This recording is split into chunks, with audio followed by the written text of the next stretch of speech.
ଦେଖନ୍ତୁ ଝିଅ ବାହାଘର ପାଇଁ ପିତାମାତାଙ୍କୁ ଏବେ ଚିନ୍ତା କରିବାକୁ ଆଉ ପଡିବ ନାହିଁ।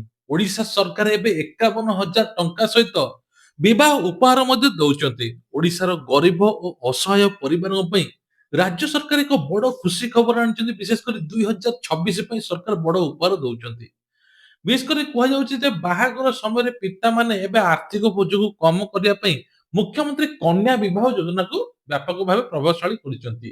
ଏବେ 2025-26 ଆର୍ଥିକ ବର୍ଷଠାରୁ ସାରା ରାଜ୍ୟରେ ଲାଗୁ କରିବା ପାଇଁ ପ୍ରସ୍ତୁତି ଶେଷ ହୋଇଛି। ମହିଳା ଓ ଶିଶୁ ବିକାଶ ପକ୍ଷରୁ ଆୟୋଜିତ ଗୁରୁତ୍ୱପୂର୍ଣ୍ଣ ସମ୍ମିଳନୀରେ ଉପମୁଖ୍ୟମନ୍ତ୍ରୀ ପ୍ରଭାତୀ ପରିଡ଼ାଙ୍କ ଉପସ୍ଥିତିରେ ଏହି ଯୋଜନାକୁ ନେଇ ବିଭାଗ ବୁଝାମଣା କରାଯାଇଛି। ବିଶେଷ କରି କୁହାଯାଉଛି ରାଜ୍ୟରେ ଲକ୍ଷ ଲକ୍ଷ ପରିବାର ଏଥିରେ ଉପକୃତ ହେବେ। ଏହି ଯୋଜନାରେ ଯୋଗ୍ୟ ହିତାଧିକାରୀଙ୍କୁ 51,000 ଟଙ୍କାର ଆର୍ଥିକ ସହାୟତା ମଧ୍ୟ ପ୍ରଦାନ କରାଯିବ। ଏନେଇକି ମଧ୍ୟ ସରକାର କହିଛନ୍ତି। ଏହି ସହାୟତା ଘୋଷଣାକୁ ତିନୋଟି ମୁଖ୍ୟ ଭାଗରେ ବିଭକ୍ତ କରାଯାଇଛି। ଯେମିତିକି ବିବାହ ପଞ୍ଜୀକରଣ ଶେଷ ହେବା ପର୍ଯ୍ୟନ୍ତ କନ୍ୟା ବ୍ୟାଙ୍କ ଖାତାକୁ ସିଧାସଳଖ 35,000 ଟଙ୍କା ଡିବିଟି ମାଧ୍ୟମରେ ଆସିବ। ଏଇଠି ଲେଖା ହେଇଛି ଡିବିଟି ମାଧ୍ୟମରେ ଆସିବ, ଯେମିତି ଆପଣଙ୍କୁ ସୁଭଦ୍ରା ଟଙ୍କା ଆସିଥିଲା। ଏହା ବ୍ୟତୀତ କନ୍ୟା ବିଭିନ୍ନ ପ୍ରକାର କନ୍ୟାକୁ ଉପହାର ମଧ୍ୟ ମିଳିବ। ଯେମିତିକି କୁହାଯାଉଛି ଯେ ବିଭିନ୍ନ ଉପହାର ସାମଗ୍ରୀ ହେଉଛି ଏବେ 10,000 ଟଙ୍କାର, ବିବାହ ମଣ୍ଡପ ବା ଅନ୍ୟାନ୍ୟ ସାଜସଜ୍ଜା ଖର୍ଚ୍ଚ ପାଇଁ 6,000 ଟଙ୍କା।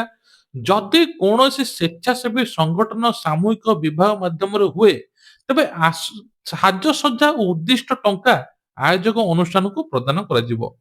କେବଳ ଆର୍ଥିକ ସହାୟତା ନୁହେଁ, ବରଂ ନୂତନ ଭାବେ ସଂସାର ଗଢିବା ପାଇଁ ଯାଉଥିବା କନ୍ୟାମାନଙ୍କୁ ସରକାର ପକ୍ଷରୁ ସ୍ୱତନ୍ତ୍ର ଉପହାର କିଟ୍ ମିଳିବ।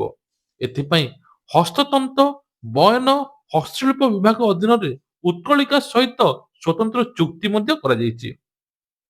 କଣ କଣ ମିଳିବ ଚାଲନ୍ତୁ ଜାଣିବା। ଏହି ଚୁକ୍ତି ଅନୁଯାୟୀ କନ୍ୟାକୁ ଶାଢୀ, ଚୁଡ଼ି, ପାଉଁଜି, ଝୁଣ୍ଟିଆ, ଅଳତା ଏବଂ ସିନ୍ଦୁର ଭଳି ଏବଂ ସମସ୍ତ ଶୃଙ୍ଗାର ସାମଗ୍ରୀ ଯୋଗାଇ ଦିଆଯିବ। ଏଥିସହିତ ନୂତନ ଗୃହସ୍ଥଳୀ ଆବଶ୍ୟକ ହେଉଥିବା ବାସନକୁସନ, ଘରୋଇ ବ୍ୟବହାର କାର୍ଯ୍ୟ ସାମଗ୍ରୀ ଉପହାର ମଧ୍ୟ ସାମିଲ ରହିବ।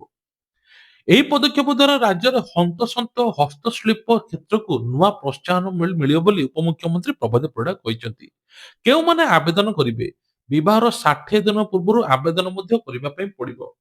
ଆବେଦନକାରୀ କନ୍ୟାଙ୍କ ବୟସ ଅତି କମରେ 18 ଉପରେ ହେବା ଦରକାର ଆଉ ବର ବୟସ 21 ବର୍ଷ ଅନିବାର୍ଯ୍ୟ। ଏହି ସୁବିଧା କେବଳ ଅନୁସୂଚିତ ଜାତି ବା ଜନଜାତିଙ୍କ ପାଇଁ ସୀମିତ ନୁହେଁ, ବରଂ ଓବିସି ଏବଂ ସାଧାରଣ ବର୍ଗର ଗରିବ ପରିବାର ମଧ୍ୟ ଏହି ସୁବିଧା ପାଇପାରିବେ। ମନେ ରଖିଥାନ୍ତୁ। ଯଦି ସହାୟତା ମୁଖ୍ୟତଃ ପ୍ରଥମ ବିବାହ ପାଇଁ ଉଦ୍ଦିଷ୍ଟ, ଯୋଉମାନେ ଦ୍ୱିତୀୟ ବିବାହ କରୁଛନ୍ତି, ପୁନର୍ବାର ବିବାହ ବିଧବା ମହିଳା ଅଛନ୍ତି, ପୁନର୍ବିବାହ କଲେ ତାଙ୍କୁ ଏହି ସୁବିଧା ମିଳିବ ନାହିଁ।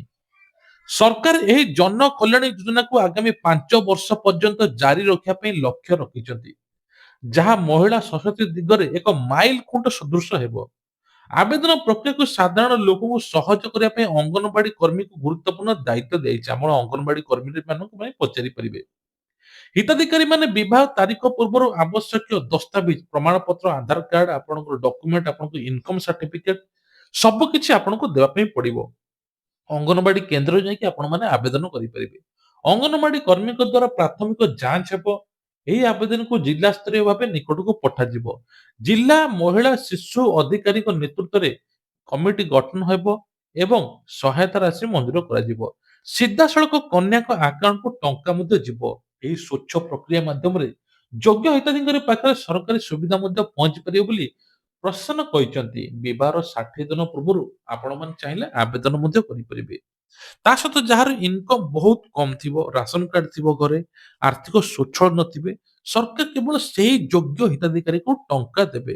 ମାନେ କନ୍ୟା ବିବାହ ଯୋଜନାରେ ତାଙ୍କୁ ସହାୟତା ମଧ୍ୟ ମିଳିବ। ତେବେ ଅଧିକ ଜାଣିବା ପାଇଁ କି ହେଲେ ଆପଣ ନିଶ୍ଚିତ କମେଣ୍ଟ କରନ୍ତୁ।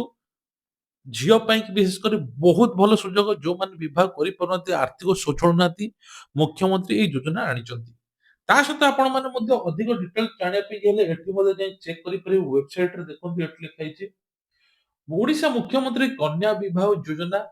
ଏଇଠି ଆପଣ ମାନେ ଡିଟେଲ୍ସ ପୁରା ଚେକ୍ କରିପାରିବେ କେମିତି କଣ ଏସବୁ ହବ। ସବୁ ଡିଟେଲ୍ସ ଏଇଠି ରହିଛି, ଆପଣ ମାନେ ଏଇଠୁ ମଧ୍ୟ ଦେଖିକି ଜାଣିପାରିବେ।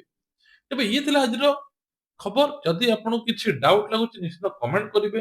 ଆଉ କେମିତି ଆପ୍ଲାଏ କରିବେ, କଣ କରିବେ ତାହା ମଧ୍ୟ ଆପଣଙ୍କୁ ଆଗକୁ ଜଣାଯିବ। ଆଉ ସବୁଠୁ ଭଲ ହବ ଆପଣ ଅଙ୍ଗନବାଡି କର୍ମୀ ଯାଇ ଥରେ କର୍ମୀ ମାନଙ୍କୁ ପଚାରି ପାରିବେ। ଏଇଭଳିଆ ଭିଡିଓ ଦେଖିବା ପାଇଁ ହେଲେ ଆଗକୁ ନିଶ୍ଚିତ ଚ୍ୟାନେଲକୁ ସବସ୍କ୍ରାଇବ କରିଦେବେ। ଜୟ ଜଗନ୍ନାଥ।